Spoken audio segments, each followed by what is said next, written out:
The Earth is a very big place. It is about 25,000 miles, or 42,000 kilometers, around at its middle. And most of it is covered by oceans of salt water. For thousands of years, the oceans kept almost everyone from reaching the faraway places on the other sides. But all that started to change about 600 years ago, when the Age of Exploration began.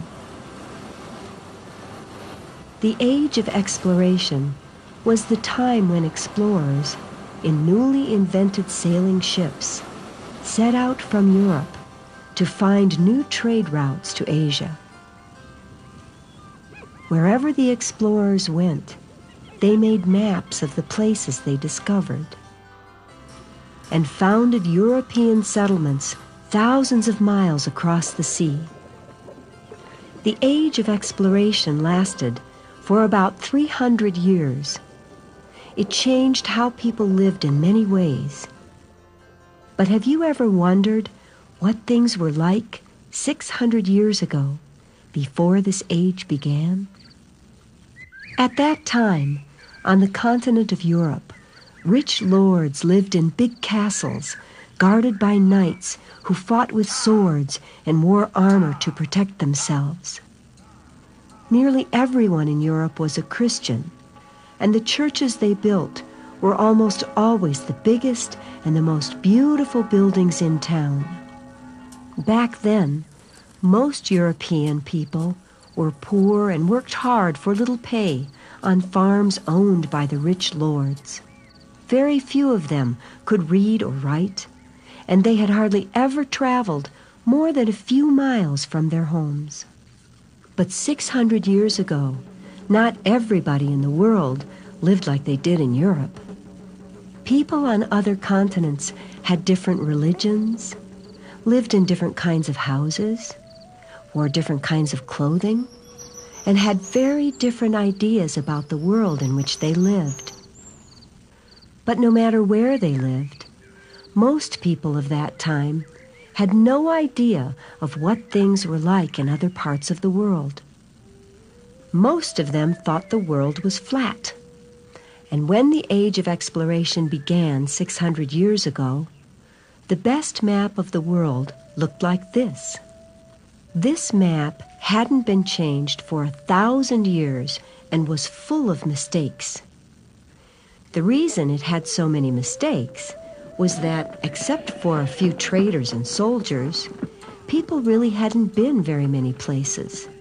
Because up to that time, they hadn't invented a lot of the things that they needed to travel far away across the seas. In fact, it was because people in Europe managed to invent certain things that the Age of Exploration was able to happen at all. One new invention of this time helped people to share their new ideas and discoveries. That invention was a printing press, which let books be made for so little money that average people could afford to buy them.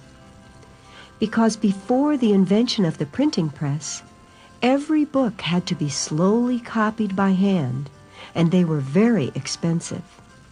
But once new books could be easily purchased, new ideas spread much faster than before. Some of these ideas resulted in new inventions that made it possible to cross the seas.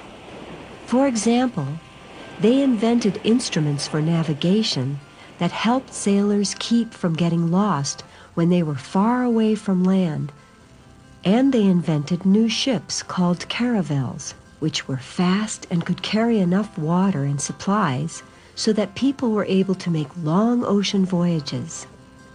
Here we see a ship that looks quite a bit like one of the first caravels. It is a copy of the Mayflower, the ship that brought the Pilgrims to New England.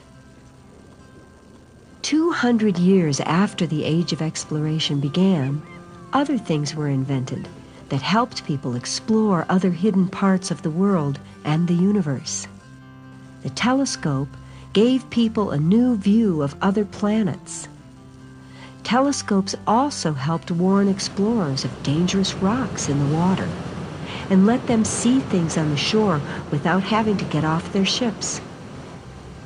The invention of the telescope was followed a little later by the invention of the microscope, which let people explore a magical world of tiny creatures that people hadn't even known about before. But even though they had a lot of new inventions, when the age of exploration began, the Europeans weren't thinking much about discovering new lands. What they really wanted was to find new sea routes from Europe to the faraway parts of Asia, places such as India, China, and Japan. The reason they wanted to go to these places was that these countries produced things the Europeans wanted. Things like spices, such as cloves, nutmeg, pepper, and cinnamon, that were used to preserve meat in an age without refrigerators. The Asians also sold rich silk cloth from which fine clothing could be made, and jewels such as rubies and emeralds, as well as beautiful objects made from porcelain. The Europeans knew they could get rich by selling these things in their own countries. But the problem was that they had no way of getting to Asia. This was because all the trade routes between Europe and the Far East passed through regions controlled by people of the Muslim religion. And for centuries, the Muslims and the Christians of Europe had been at war with each other. 600 years ago, many of the rich treasures from Asia were carried by Muslim traders thousands of miles west on an ancient trade route to the Mediterranean Sea called the Silk Road. Most of the Muslim traders used camels to carry the silks and other trade goods, because camels could cross dry, rugged land without a lot of trouble and could go a long time without water. But most of the valuable shipments of Asian jewels and spices came west in small ships owned by Muslim traders that crossed the Indian Ocean, sailing as far as the Red Sea ports of Egypt, where their ships had to be unloaded, and the shipments carried by camels across the desert to the Nile River, where they were carried again by ship down the river until they reached the ports of the Mediterranean Sea. As you can imagine, it was a lot of hard work and took many, many months for the Muslim traders to bring Asian goods to the West. So it is no wonder the Europeans thought it would be easier to bring trade goods to the West simply by sailing their large ships around the tip of Africa to Asia, filling them with spices, silks, jewels, and porcelain, and then sailing back home again. But 600 years ago, no ship from Europe had ever sailed more than about 1,000 miles, or about 1,600 kilometers, down the African coast.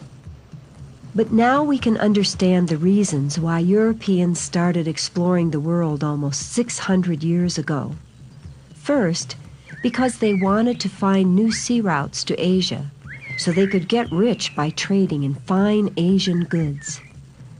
Second, because they had just invented ships that could carry large crews and big shipments long distances. And third, because they had developed instruments for navigation that helped keep them from getting lost when they were far out at sea. So it was these three things that blended together to help human beings explore the far reaches of the earth and to create what was beyond a doubt one of the most amazing times in history, the Great Age of Exploration.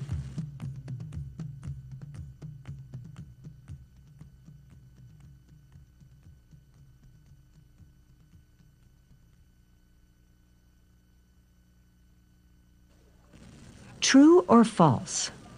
600 years ago, the trade between China and Europe was controlled by Christians. True or false? Caravels were specially printed books used by explorers. True or false? Navigational instruments help sailors from getting lost at sea.